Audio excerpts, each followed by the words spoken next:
Nós estamos de volta com o Ver TV, que conversa hoje sobre a cobertura televisiva dos Jogos Olímpicos. A André falou aqui no primeiro bloco sobre o fato da medalha ou das medalhas de ouro, né, das conquistas do judô, serem decisivas para uma cobertura mais intensa e a consequência disso também é uma expansão do judô brasileiro pelo mundo, é isso?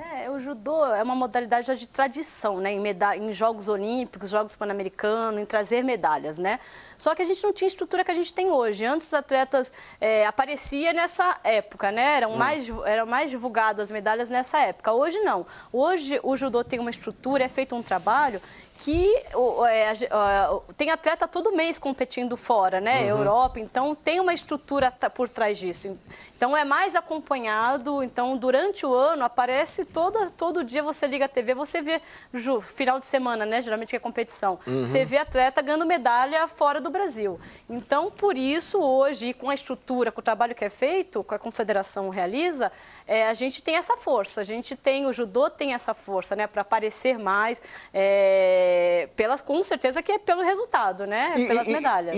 E também o fato de que, ao serem divulgados, passam a levar para o telespectador um conhecimento sobre a modalidade que, às vezes, é distante. O judô talvez nem tanto, porque já é mais divulgado, mas há modalidades, eu estava lembrando aqui no intervalo, nos Jogos Olímpicos de Inverno, né?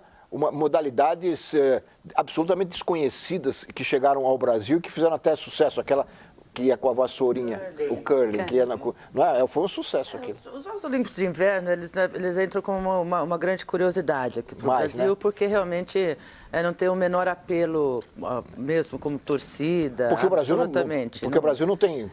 Então, mas entra como uma curiosidade, em alguns momentos pode dar alguma boa audiência, pode trazer novos telespectadores para Record, por exemplo, que foi quem estava transmitindo também esses Jogos Olímpicos de Inverno. Porque faz parte da negociação com o Comitê Olímpico Internacional. No momento que você compra os jogos, você compra os jogos de verão, você compra os jogos de inverno.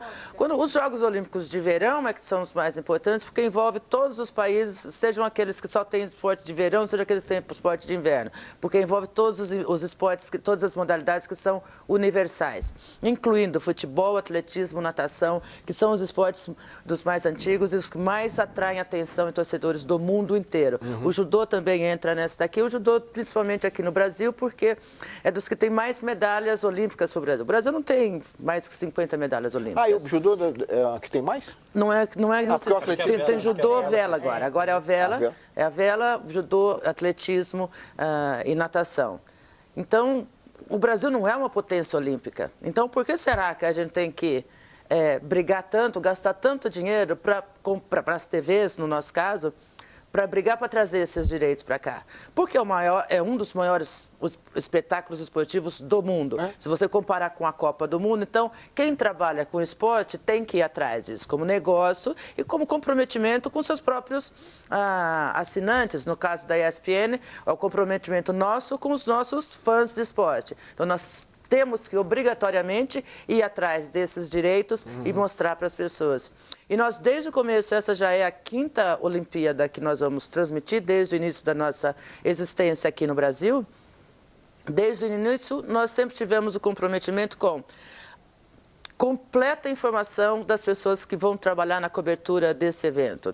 Para fazer isso, nós convidamos especialistas e atletas para ir dar palestras para os nossos repórteres, para os nossos editores, para os nossos câmeras, para todos vão lá. Do judô, por exemplo, nosso grande amigo e palestrante é o Douglas Vieira, o Walter Carmona também estão sempre participando lá com a gente, dando muitas dicas para dizer como transmitir bem o que está acontecendo no tatame, por que aquilo é um ponto, esse é uma punição, o que significa os movimentos dos juízes e tudo mais. Isso para todas as modalidades.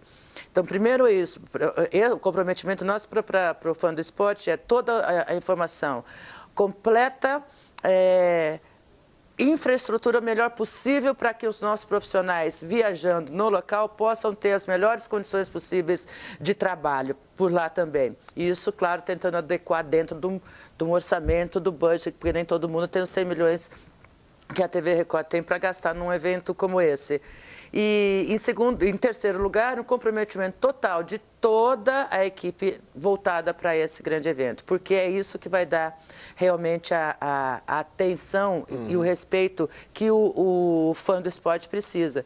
Porque se ele é assinante de um canal especializado em esporte, se ele paga por aquilo, ele tem que receber o melhor por aquilo. E é por isso que as TVs, principalmente a ESPN, quando eu digo os canais ESPN, por isso que nós, como canal de televisão, nos empenhamos tanto em ter esses direitos e ter a garantia de que vamos passar isso da melhor forma possível para o nosso telespectador.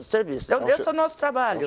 Isso é o que diferencia. Nós jamais vamos interromper uma programação, ainda que seja uma final de tiro com arco ou de badminton, ou qualquer que seja que a gente esteja no ar, para colocar qualquer outro tipo de programação, porque nós não temos outro tipo de programação, nós somos especializados naquilo. Se a Record decide botar algum outro tipo de coisa, são interesses comerciais, é porque não é um canal especializado em esporte, mas também vai fazer é o que eles esperam para poder realmente dar um upgrade na programação, mas eles também têm os compromissos comerciais dele, então eles vão fazer o que melhor lhe adequa.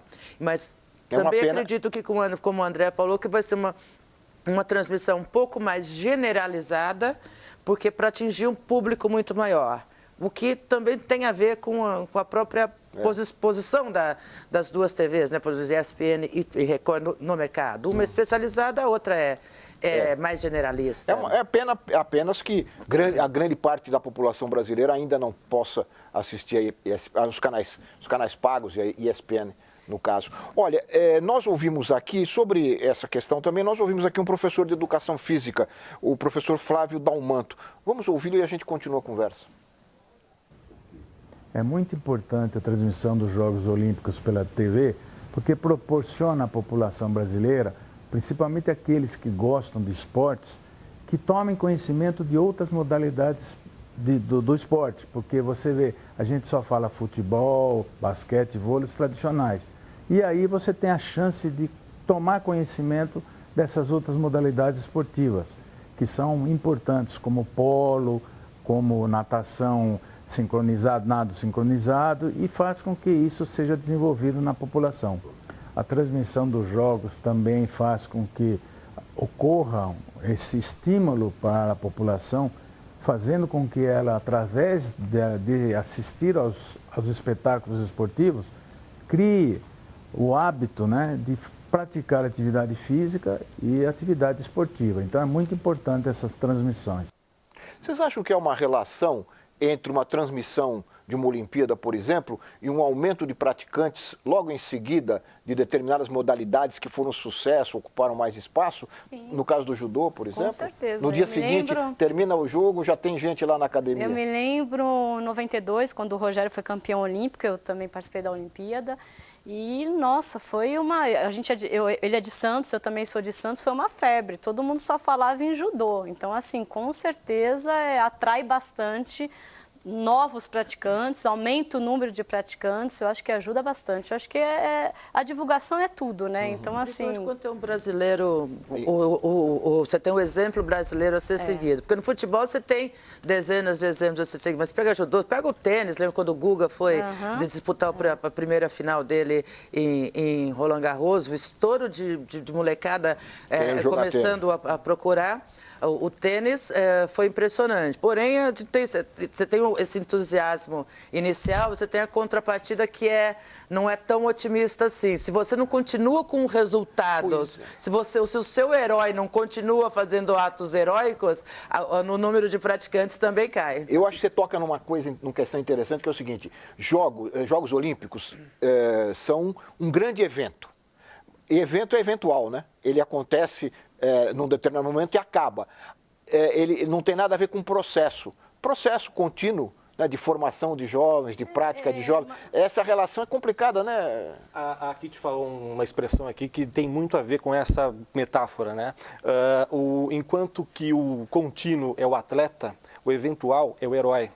E a mídia está muito disposta a encontrar o herói da vez. A Kitty falou do Guga, a gente tem outros tenistas, o Brasil vai com 4 tenistas para Londres, por exemplo, mas nenhum deles, o Thomas Bellucci é o melhor, que está melhor ranqueado, mas ele não aparece, enfim, ele não é um tenista que vence torneios da ATP, por exemplo, porém ele é um atleta. Ele se esforça, ele entrou na disputa da modalidade que ele escolheu e vai competir e vai, como atleta, buscar sempre o melhor resultado. O atleta tem essa questão da continuidade. Agora, o que a mídia está de olho? A mídia está de olho no Romarinho, né? A mídia está de olho no Guga, a mídia está de olho no medalhista que vai subir no alto do pódio, né?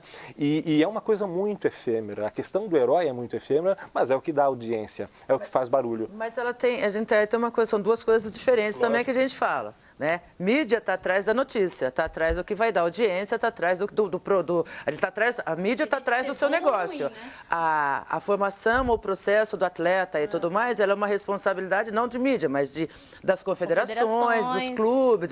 Mas a mídia não devia, ao longo entre, por exemplo, a Olimpíada e outra também, trabalhar, dar de cobrir? Mas é isso que eu te digo.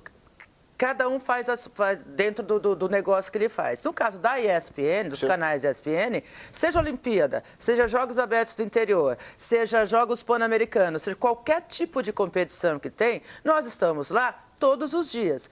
A ESPN, durante muitos anos, foi a única TV no Brasil todo a cobrir os Jogos Abertos do Interior, que é uma das competições mais tradicionais do interior do estado de São Paulo, que a gente chama de Olimpíada Caipira, porque já às vezes tem 7, 8, 10 tem mais de 60 anos, tem, né, tem quase mais de 70.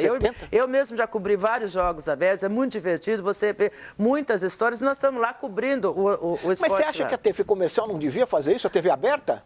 Não, aí dá uma cobertura para isso também? Olha, a cobertura, quando você fala... Não, claro, é difícil você dizer aqui o que a TV aberta deve fazer, o que a TV fechada deve ou não deve fazer.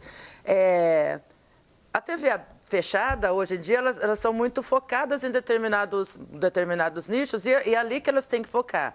As TVs abertas, elas têm ali os seus interesses gerais e globais, e aí é uma coisa um pouco mais... Cada um tem que decidir o que quer fazer, o que vale a pena para eles. Agora, né? É difícil definir, dizer o que deve ou não deve. Mais difícil ainda é separar onde é que começa a função social da TV, né? A função de educar, a função de ser o watchdog, enfim, especialmente quando a gente vê corrupção em confederação, amadorismo na gestão da confederação, são funções necessárias, enfim, isso tem que haver.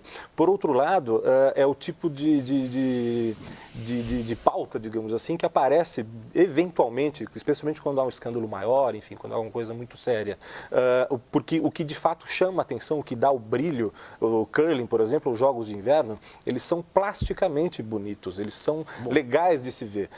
Da mesma forma, o espetáculo de uma modalidade olímpica e tal. Né? Exato, é uma coisa que a pessoa vai ver porque é interessante. Que bobagem interessante essa daqui. Exato. Agora, puxando de novo para a função social da mídia, falando na ESPN, um programa que eu adoro é o Segredos do Esporte, que o Paulo Calçade faz com entrevistas com profissionais, com gente dos bastidores, tentando de alguma forma encontrar o que está por trás da evolução do atleta, né? E isso, de certa maneira, a mídia, de alguma forma, disponibiliza, né? Oferece para o seu público. Aí eu vou um pouco mais longe, quer dizer, claro que a mídia, tanto aberta quanto fechada, as próprias confederações, enfim, elas têm um papel. Agora, culturalmente, o Brasil, infelizmente, tem uma inércia monoesportiva muito forte, né? Eu, por exemplo, sou meio gordinho, não fui muito bem na educação física, mas na educação física a gente tinha basicamente futebol, né? Eram pouquíssimas as escolhas que a gente fazia para handebol, para ginástica, para basquete, voleibol, entre outras, que podem, de alguma forma, estar mais próximas a biotipos, a própria evolução que um jovem vai ter. É uma questão cultural, que vai além da presença da mídia, vai além do fato dos Jogos Olímpicos estimularem, servirem de fagulha para uma mãe ou um pai. Puxa, acho que o meu filho pode fazer natação, pode fazer badminton. Claro, ele tem que ter, os Jogos Olímpicos estimulam, mas depois você tem que ter uma consequência, né? Onde vai dar continuidade a isso? É na escola? Tem educadores suficientes nas escolas para dar continuidade a isso? Essa é uma pergunta que eu acho que cabe fazer, né? Não, essa é uma pergunta que deve fazer, porque se a gente for falar em termos de esporte em geral no Brasil, a gente tem que começar a pensar qual é a política de esporte que o Brasil quer adotar como país para fazer crescer produzir grandes atletas. Então vai ser desde criança, vai atuar na escola, porque não existe uma política de esporte, como existe em outros grandes países desenvolvidos esportivamente. Essa é uma coisa. Do outro lado como é que as TVs, os meios de comunicação e a mídia devem tratar isso? Isso vai tratar cada um de acordo com o seu próprio posicionamento, tanto à frente do mercado como para si mesmo. Eu só posso falar em nome da ESPN, dos canais ESPN aqui no Brasil, e eu posso dizer que tanto no Brasil como no mundo todo e no próprio Estados Unidos, onde é a base que nasceu lá, a ESPN, que o comprometimento dos canais ESPN aqui com a informação, com a verdade, com a história, para realmente desmascarar o que precisa ser desmascarado, para louvar o que precisa ser louvado, para ir atrás de denúncias, para ouvir a outra parte e tudo mais. O nosso jornalismo, ele não se limita a ler releases distribuídos por órgãos oficiais. A ESPN Brasil foi um dos primeiros canais, por exemplo, a denunciar os desmandos do Mamed na Confederação Brasileira de Judô. Isso é fundamental, quer dizer, isso... Entendeu? Essa eu sei, porque eu ainda estava fazendo a parte de jornalismo, me lembro muito bem dessa briga toda com ele. Então, é uma das...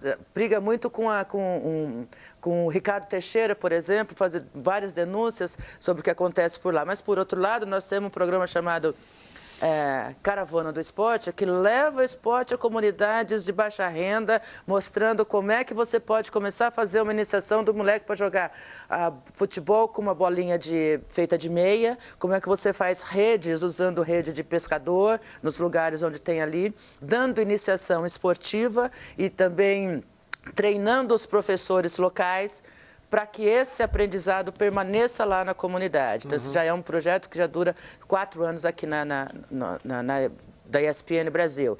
E, ao mesmo tempo, a gente valoriza os profissionais que têm a informação completa. Eu não quero um repórter mal informado, um editor que não sabe escrever o nome certo da Andréia no script que está fazendo, que não sabe dizer qual é a categoria que ela luta, o que ela lutou, o que deixa de fazer. Então, tudo depende da posição individual de cada um. É evidente que a gente não pode aqui dizer...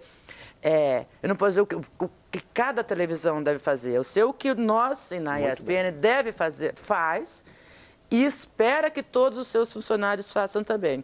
E é por isso que a gente gosta de fazer esse trabalho lá. Vão fazer comparações, se na Record, na Globo, na Sport TV ou na Band Esporte é diferente... Ótimo, é ótimo que tenham pessoas diferentes e pensamentos diferentes para poder levar essa coisa para frente. Kitty, mais um intervalinho. Nós voltamos em seguida com o Ver TV, que conversa hoje sobre a cobertura dos Jogos Olímpicos na televisão. Nós voltamos já.